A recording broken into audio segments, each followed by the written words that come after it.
bizim qanımızda olan bir şeydir ki, biz daim qalib gəlməliyik.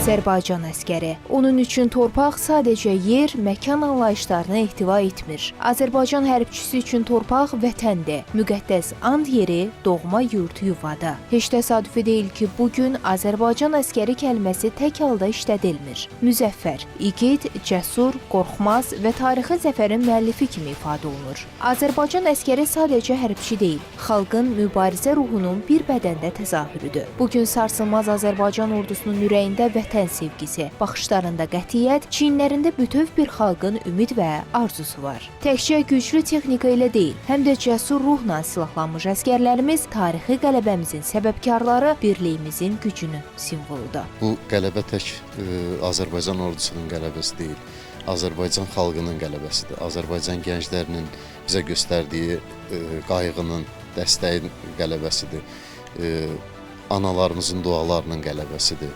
Həkimlərimizin, media işçilərimizin göstərdiyi dəstəkdən yaranan bu ruh yüksəkliyi bizə bu qələbəni, qalib gəlməyi qismət elədi. Xalqımız bir olmasaydı, ordumuza dəstək olmasaydı və Ali Baş Komandanın yumruğu altında birləşməsəydi, bu birlikdən güc doğar deyirlər. O olmayacaq idi və düşmən də bunu hiss elədi.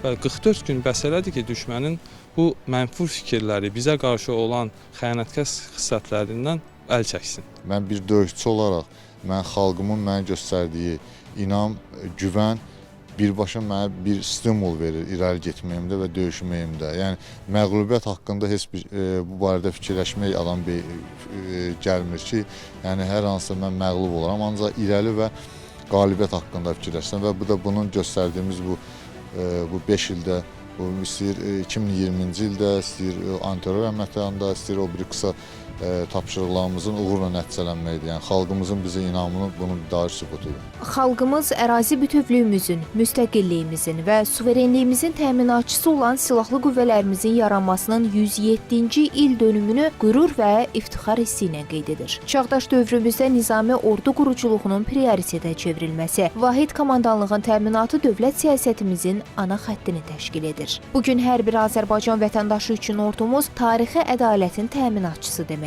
Təsadüfi deyil ki, silahlı qüvvələrimizin müasir dövrün tələblərinə müvafiq şəkildə inkişafı istiqamətində kompleks tədbirlər sürətlə davam etdirilir. 2025-ci ilin birinci yarısında Azərbaycan ordusunda hərbi qulluqçuların bilik, bacarıq və peşəkarlıqlarının artırılması, döyüş hazırlığının daha da yüksəldilməsi məqsədi ilə məşğələ, təlim və toplanışlar keçirilib. Azərbaycan və müxtəlif dövlətlərin iştirakı ilə ümumilikdə 14 birgə beynəlxalq təlim baş tutub. Həmçinin səfərbərlik və hərbi xidmətə çağırış üzrə dövlət xidməti ilə birgə tədbirlər çərçivəsində ehtiyatdan çağırılan 4600-dən çox hərbi vəzifəli təlim toplanışlarına cəlb edilib. Ordumuzun mövcud hazırlıq səviyyəsi özünü 44 günlük vətən müharibəsi zamanı daha qabarıq şəkildə büruzə verməklə yanaşı, digər ölkələrin nizami ordu quruculuğuna da əsaslı nümunə oldu.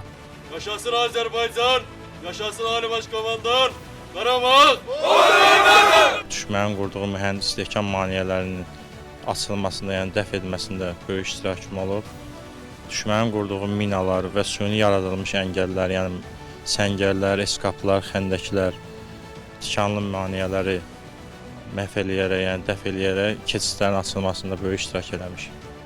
Yəni ordumuz üçün əlverişli vaxt qazanmışıq və ordumuzun irəliləməsini təmin eləmişik. Müharibədən əvvəl Ali Baş Komandanımızın orduya qayğısı nəticəsində aviasiyamızda yeni tip müasir silahlarla silahlandırıldı, daha da müasirləşdirildi və bunun sayəsində biz müharibədə müəyyən məsafədən, yəni pilotları riskə atmayacaq şəkildə döyüş fəaliyyətlərini icra edə bildik və düşmənin bizə tapşırılmış hədəflərini tam məhv edə bildik. Bizim fərruh tapşırığımız var, qisas əməliyyatlar tapşırıqlar. Onlar hamısı qısa müddətli və uğurla nəticələnir. Bu da bunun dair sübutudur ki, yəni keçirilən təlimlər, dərslərin, həmin yeni texnologiyalar, silahlarla davranmaların, əskərin silahla, yeni taktikalarla keçirilən kurslarda onu dair sübutudur ki, yəni biz həmin o nəticələri, yüksək nəticələr əldə etmişik. Azərbaycan əskərinin silahı həm də onun iradəsi, qəlbinin dərinliyindən gələn vətən sevgisidir. Elə bir sevgi ki,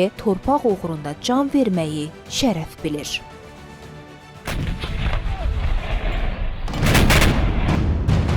Gün ərzində Azərbaycan parlaq qələbə qazanaraq Ermənistanı məğlub etdi. Bu uşaqlıqdan bizim beynimizdə həkk olunmuş bir şeydir ki, yəni biz torpaqlarımızı canımız bahasına daim qoruyacağıq. Qalib ordunun qalib əsgərləri, ordumuzda da Ali Baş Komandanın sayəsi nəticəsində çox irəliləyişlər olmuşdur. Biz 2020-ci ildə həm ordu, həm xalq, həm Ali Baş Komandan bunların vəhdət şəkildə bir nöqtəyə vurmağını dünya ilk dəfə bizim xalqımızda gördü. Təlimdə tərz tökməyən müharibədə qan tökə bilməz. Zeynəb Mirzəyeva, Hüseyn Bağırov, Real.